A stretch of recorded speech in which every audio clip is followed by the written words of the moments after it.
प्रश्नावली 3 से अब आगे के प्रश्नों को हल कर लेते हैं। तो अगला प्रश्न है, दो संख्या 3:5 के अनुपात में है, यदि प्रत्येक से 9 घटाया जाए तो वे 12:23 के अनुपात में हो जाती है।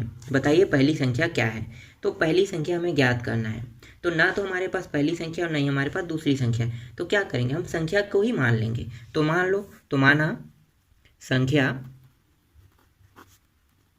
x है, हमने संख्या को x मान लिया। अब हमारे पास अनुपात में दो मान है, 3:5, ठीक है, 3:5 है, जिसमें 9 घटाया जाए तो ये क्या है, ये लेफ्ट हैंड साइड का मान होता है। तो 3:5 है ना, इसमें जो ये संख्या हमने निकाला है इसको हम गुणा कर देंगे, तो हमारे पास दो संख्या प्राप्त हो जाएगा, एक पहली संख्या एक दूसरी संख्या। तो पहली संख्या यहाँ पे लिखो, पहली संख्या बराबर क्या होगा, 3 को मान लेते हैं और इसके साथ x गुणा करेंगे तो 3x हो जाएगा। और दूसरी संख्या बराबर 5 है, 5 के साथ x गुणा करेंगे तो दूसरी संख्या प्राप्त हो गया। और मान जो दिया था वो किस में दिया था, 3:5 में। अब हमें क्या करना है, इन्हीं दोनों संख्याओं में 9 घटाना है। तो पहली संख्या दूसरी संख्या में, तो ये अनुपात में है, कैसे, 3x अनुपात, अगर इसे ऐसे लिखो तो 5x, मतलब ऐसा होगा। तो ये क्या बन जाएगा, 3x/5x हो जाएगा। लेकिन प्रश्न में क्या कहा है, इन्हीं दोनों संख्याओं में हमें 9 घटाने के लिए कहा है, तो हम घटा देते हैं। ये समझ में आ गया आपको, इसको नहीं लिखना है, ठीक है, मैंने जहाँ तक लिखा है वहीं तक आपको लिखना है। अब 9 घटाएंगे तो ये हो जाएगा 3x - 9। अब 9 इसमें भी घटाएं तो दोनों में घटाने के लिए कहा है इन्होंने, तो दोनों में घटाएंगे तो इसमें भी घटाएंगे तो ये हो जाएगा 5x - 9। तो देखो प्रश्न में हमने क्या कर दिया, 9 घटा दिया। अब जब 9 घटाएंगे तो इनका जो मान है वो कितना हो जाएगा, ये हो जाएगा 12:23 हो जाएगा, ठीक है। तो 12:23 हो गया इनका मान। अब हम इसे हल करते हैं, तो हल कैसे करेंगे, तो यहाँ पे देखो, यहाँ पे क्या है, 4 पद है, 1 2 3 4, तो क्या होगा, तिर्या गुणा होगा, इसका गुणा इसके साथ, इसका गुणा इसके साथ। तो नीचे की ये मान यहाँ पे आ जाएगा गुणा होकर ऊपर में, और ये नीचे के मान ये आ जाएगा यहाँ पे, उसके बाद गुणा कर देंगे। तो चलो इन दोनों मानों को ऊपर ले जाते हैं, तो ये हो गया, ये 23 को ऊपर लाते हैं तो 23 आ गया, गुणा के रूप में आएगा 3x - 9 बराबर 12, 5x - 9 गुणा कर दो तो 23 × 3, 3 × 9, 3 दूनी 6, 69 हो जाएगा। फिर 23 × 9 करेंगे तो 9 × 27 का 7 और 9 दूनी 18, 2 20, तो ये आ गया 207, इसके साथ x लगा है, तो 69x - 207 प्राप्त हुआ। यहाँ पे 12 का भी अंदर गुणा कर दो तो 12 पंचे ये हो जाएगा 60x, और 12 नियम कितना होता है, 108 होता है। अब जो x वाले मान है उसको एक तरफ, और जिसमें x नहीं है उसको दूसरी तरफ ले जाते हैं। तो यहाँ पे x वाला मान है तो यहीं पे रखते हैं, यहाँ से x वाले को इस साइड लाते हैं तो ये क्या हो जाएगा, माइनस हो जाएगा, बराबर यहाँ पे है क्या, -108 है, और इसको हम इस साइड ले आते हैं तो माइनस से क्या हो जाएगा, प्लस हो जाएगा। इसे हम क्या कहते हैं, इसे हम पक्षांतर विधि कहते हैं, और इसे हम तिर्यक गुणा विधि। तो चलो मैं एक बार यहाँ पे लिख देता हूँ, तिर्यक गुणा विधि इसे कहते हैं, और इसे हम कहते हैं पक्षांतर। ठीक, समझ में आ गई यहाँ तक। चलो आगे बढ़ते हैं, अब इसे घटा देते हैं तो यहाँ पे कितना बचेगा, 9x बचेगा, और यहाँ पे भी घटेगा, तो घटने के बाद ये कितना आएगा, तो इसका मान आ रहा है, ये आ गया 9, और ये भी हो जाएगा 9, तो 99 आ रहा है। तो x का मान हो जाएगा यहाँ पे 99/9। ये 99/9 9 कैसे हुआ, तो ये जो मान है वो तिर्यक गुणा के रूप में वापस नीचे आ गया, ठीक है, जैसे ऊपर जाता है वैसे। यहाँ पे कुछ नहीं मतलब क्या है, यहाँ पे कुछ नहीं मतलब 1 है, तो हमने क्या किया, हमने ऊपर से सिर्फ 9 को हमने नीचे ला लिया, तो ये आ गया x बराबर 99/9। फिर कौन सा नियम लगा है यहाँ पे, तिर्यक गुणा नियम लगा है, भाग दे दो, तो भाग देंगे तो यहाँ पे x का मान प्राप्त होगा 9 एकम 9 एकम, मतलब x का मान 11, और हमें पहली संख्या का मान ज्ञात करना है। तो पहली संख्या हमारा क्या है, 3x है, तो 3x में x का मान कितना है, 11 है, तो पहली संख्या का मान आ गया 11 × 33। अगर दूसरी संख्या निकालने के लिए कहता तो 5x बराबर 5 × 11 बराबर 55। तो देखो हमने दोनों संख्या निकाल लिया, एक तो पहली संख्या हमें ज्ञात करने के लिए कहा है तो हमने 33 निकाल लिया। अगर दूसरी संख्या अगर आपको ज्ञात करने के लिए कहता तो क्या करते, इसको भी गुणा कर देते, सेम इसी तरह से। ठीक, यहाँ तक हो गया। आगे बढ़ते हैं अगले प्रश्न की ओर। प्रश्न क्रमांक 9 है। 9वां प्रश्न है, किसी काम को 45 मजदूर प्रतिदिन 6 घंटा काम करते हुए 24 दिनों में पूर्ण कर लेते हैं। बताइए कितने मजदूर उस काम को 8 घंटा प्रतिदिन करते हुए 45 दिनों में पूर्ण कर लेंगे। तो हमें बताना है कितने मजदूर लगेंगे, मजदूरों की संख्या हमें ज्ञात करनी है। तो 8 घंटे और 15 दिन में वो काम को पूर्ण कर लेते हैं, ये हमें बताना है। तो यहाँ पे मजदूर, घंटा और दिन दिया हुआ है, इसको एक तालिका बना लेते हैं। तो मजदूर जो है, उसके बाद यहाँ पे लिखो घंटा, कितना घंटा काम किया, और यहाँ पे आप लिखो दिन लिखो। ठीक, मजदूर जो है, पहले लाइन को पहले कंप्लीट करते हैं। 2 लाइन है, पहला जो लाइन है वो क्या कहा है कि 45 मजदूर 6 घंटे काम करते हैं, 24 दिनों में पूरा करते हैं। तो यहाँ पे 45 मजदूर आ गया, 6 घंटे काम करता है और 24 दिन में पूरा करता है। इसी तरह से जो दूसरा लाइन है वो कह रहा है एक्स मजदूर, मतलब मजदूरों की संख्या पता नहीं था, हमने उसे क्या मान लिया, एक्स मान लेते हैं, और 8 घंटे काम करता है और 15 दिन में पूरा करता है। ठीक, अब इन मानों से हमें क्या बनाना है, हमें एक समानुपात बनाना है। समानुपात कैसे होता है, ए अनुपात बी समानुपात सी अनुपात डी, इस फॉर्म में हमें इसे बनाना है। तो चलो बनाते हैं। तो यहाँ पे जो मजदूरों का है, यहाँ से तो एक अनुपात बन गया, तो ये हो गया मजदूर, क्या है यहाँ पे लिखो मजदूर अनुपात, फिर ये भी क्या है मजदूर है, तो ये बन गया मजदूर। ठीक, बन गया। इसके बाद समानुपात बनाओ, तो ये जो नीचे का मान है वो अब यहाँ पे होगा। ठीक है, तो घंटा समय, समय गुणित घंटा दोनों में होगा, और यहाँ पे अनुपात समय गुणित घंटा, घंटा। ये दोनों का गुणा क्यों हो रहा है समय गुणित घंटा का, क्योंकि समय भी मतलब दिन और जो टाइम होता है वो दोनों एक ही चीज़ को डिसाइड करता है। अगर दिन को अगर हम घंटे में बांटें तो कितना होगा, 24 घंटे का एक दिन होता है। तो दिन और घंटा अगर लिखा है तो मान लो कि अगर 24 घंटे प्लस 8 घंटे कितना हो गया, तो इसी तरह से आप उसे समझो। इसीलिए हम क्या कर रहे हैं, दोनों का गुणा कर रहे हैं, समय और घंटे का। ठीक, समझ में आ गया यहाँ तक। अब यहाँ पे मानों को लिख लेते हैं, तो ये हो जाएगा 45 अनुपात एक्स हो जाएगा मजदूर। फिर यहाँ पे जो समय है 2 है, समय गुणित घंटा, समय गुणित घंटा 2 मान है। तो कौन से समय गुणित घंटा किसके लिए होगा, तो यहाँ पे देखो इन दोनों को गुणा करेंगे, इन दोनों को गुणा करेंगे। ये जो नीचे में मान रहता है वो हमेशा सी का मान रहेगा। ठीक है, ए बी और सी और डी, तो ये क्या रहेगा, हमेशा सी का मान रहता है। तो 8 गुणित 45, 8 गुणित कितना है 15 है, सॉरी 8 गुणित 15, और डी का मान क्या रहेगा, हमेशा जो ऊपर में रहता है ये डी का मान होता है। मैं आगे और प्रश्न हल करूँगा तो आपको ये चीज़ और अच्छे से आपको समझ में आ जाएगा। और ऊपर में है 6 गुणित 24। ठीक, 4 मान निकल गए यहाँ पे, ए अनुपात बी समानुपात सी अनुपात डी, बन गया मान 4 मान।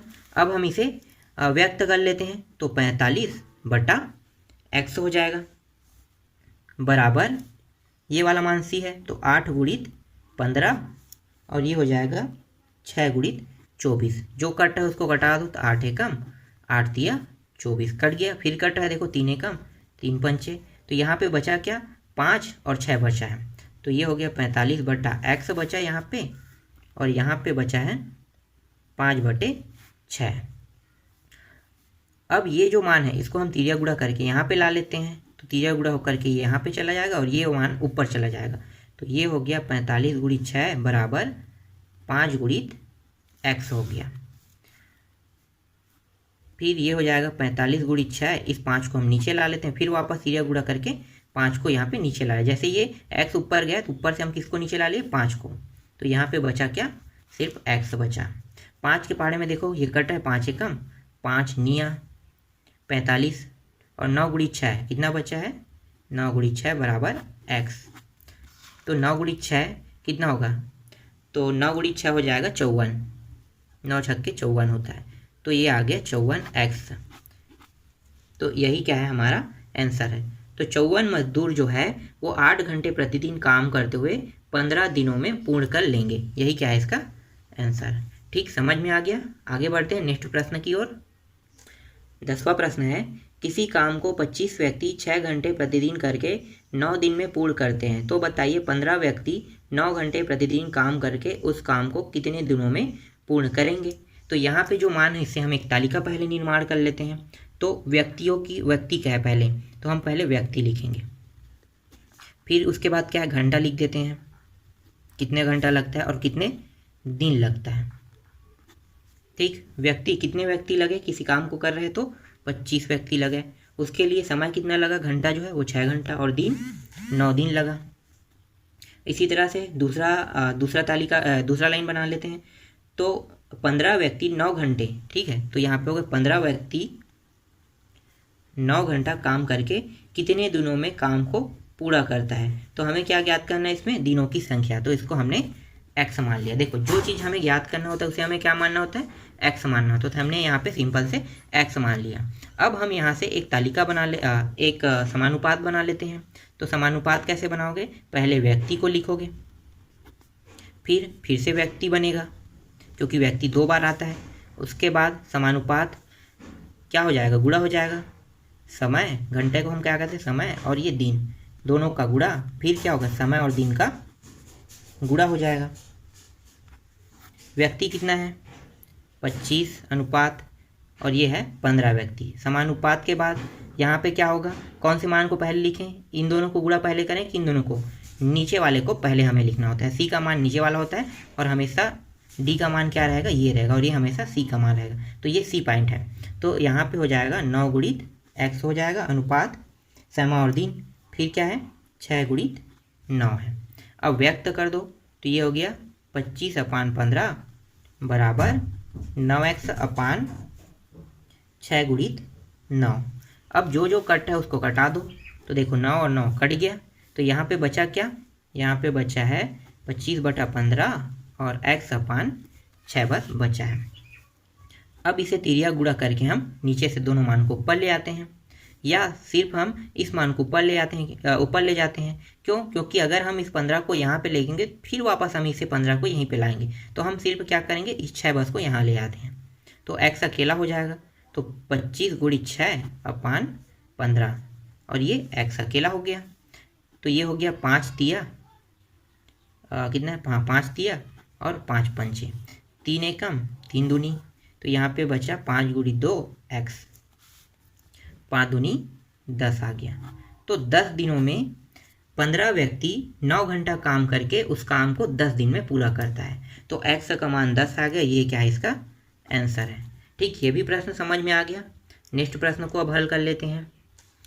11वां प्रश्न है, यदि 30 आदमी किसी काम को 6 घंटे प्रतिदिन करके 15 दिन में पूर्ण करते हैं, उसी काम को 20 आदमी कितने दिन में कितने घंटे प्रतिदिन काम करके 15 दिनों में पूर्ण कर लेंगे।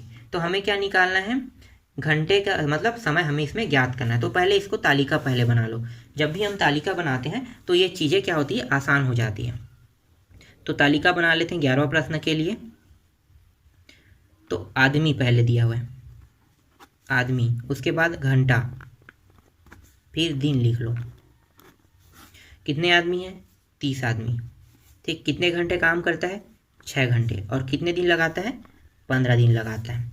इसी तरह से दूसरा लाइन को पढ़ो। तो दूसरा लाइन में कहा है कि उसी काम को 20 आदमी करेगा, और घंटा कितना है, घंटा हमें इसमें ज्ञात करना है, और दिन कितना है, दिन है 15 दिन, ये भी लगाता है। तो हमें क्या निकालना है, यहाँ पे घंटे का मान निकालना है। तो यहाँ से भी अब समानुपात बना लो। तो ये हो जाएगा आदमी अनुपात आदमी, समानुपात घंटा गुणित, या समय लिखो इसे, समय गुणित दिन लिख सकते हो, अनुपात फिर समय गुणित दिन। ठीक है, समय गुणित दिन। आदमी कितना है, 30 है, अनुपात नीचे कितना है, 20 है। अब ये दोनों क्या हो जाएगा, गुणा हो जाएगा, दोनों का गुणा हो गया। तो यहाँ पे ये सी का मान रहेगा और ये हमेशा डी का मान रहेगा। तो सी का मान कितना हो गया, 15 गुणित एक्स, समानुपात, तो ये हो जाएगा 15 गुणित एक्स लिखो, अनुपात 6 गुणित 15। अब इसे व्यक्त कर देते हैं। तो 30/20 बराबर 15x बटे 6 गुणित 15। यहाँ पे 15 और 15 काट देते हैं तो कट गया। यहाँ पे बचा क्या, 30/20 बराबर x/6 बचा है। इस 6 को इस पार लाते हैं तिरिया गुणा करके ऊपर में, तो ये हो जाएगा 30 गुणित 6 और यहाँ पे नीचे में 20, और यहाँ पे क्या बचेगा, सिर्फ x। यहाँ पे देखो कटा दो, यहाँ से पीछे से 0 दोनों से कट गया, फिर 2 एकम 2 तिया, फिर इन दोनों को गुणा कर देंगे। अब तो कितना आएगा, 3 दिया 9, तो x का मान आ गया 9, तो 9 घंटे उन्हें लगा। ठीक, जो मान हमें ज्ञात करना था वो आ गया। यहाँ तक आपको समझ में आ गया। ठीक है, आगे बढ़ते हैं अगले प्रश्न की ओर। 12वां प्रश्न है, एक कार सरायपाली से 75 किलोमीटर प्रति घंटे की औसत चाल से चलकर रायपुर 4 घंटे में पहुंचती है। मार्ग में बाधा व ट्रैफिक बढ़ जाने के कारण कार की औसत चाल 15 किलोमीटर प्रति घंटा कम हो जाती है। कार को रायपुर पहुंचने में कितना समय लगेगा? हमें क्या बताना है, हमें समय बताना है, मतलब घंटा। ठीक है, तो हम यहाँ पे दो मान यहाँ पे दिया हुआ है, एक तो किलोमीटर में दिया हुआ है, एक समय जिसे हम घंटा कहते हैं। इसके बाद दिन नहीं दिया है, इसमें कितने दिन में पहुँचता है, तो सिर्फ 2 ही मान दिया है। तो एक कार सरायपाली से जब निकलता है तो 75 किलोमीटर प्रति घंटे की स्पीड से चलता है, तो 75 किलोमीटर हो गया। और कितने घंटे लगता है, रायपुर पहुँचने में 4 घंटे का समय लगता है। जब वो 15 किलोमीटर प्रति घंटा कम चलता है, ठीक है, ये इसी में क्या करना है, 15 घटा देना है, तो 75 माइनस 15 कितना हो जाएगा, 60 किलोमीटर। तो कितने घंटे में अब पहुंचेगा ये हमें निकालना है। अब यहाँ तक तो पूरा बन गया, अब आसानी से आप आगे हल कर सकते हो। तो क्या करोगे, किलोमीटर अनुपात फिर क्या लिखोगे, फिर किलोमीटर समानुपात समय फिर अनुपात समय। ठीक, किलोमीटर कैसे लिखोगे, ये है 75 और इसमें घटाएंगे कितना आ गया, 60 आ गया। फिर समानुपात, पहले नीचे को लिखते हैं, ये सी को, उसके बाद ये होता है हमेशा डी का मान, तो ये हो गया x अनुपात 4 हो जाएगा। अब इसको आगे हल करेंगे तो ये 75/60 बराबर x/4 हो जाएगा।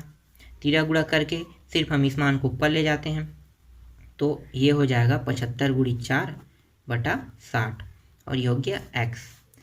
अब ये जो मान है ये 15 के पहाड़े में दोनों आता है, 75 और 60, तो 15 कितना होता है, 15 या 45, 15 चौक 60, तो ये 15 में 4 बार में कट गया, और 15 पंचे 75, 5 बार में ये कट गया। फिर 4 एकम, फिर 4 एकम कट गया, बचा कितना, सिर्फ 5 और x बचा। तो उसे रायपुर पहुंचने पे, अगर वो 15 किलोमीटर कम की स्पीड से जा रहा है तो उसे रायपुर पहुंचने में 5 घंटे का समय लगता है। तो ये रहा इसका आंसर। ठीक, ये भी समझ में आ गया आपको। इसके बाद जो आगे का जो प्रश्न है उसको हम लोग नेक्स्ट वीडियो में हल करेंगे।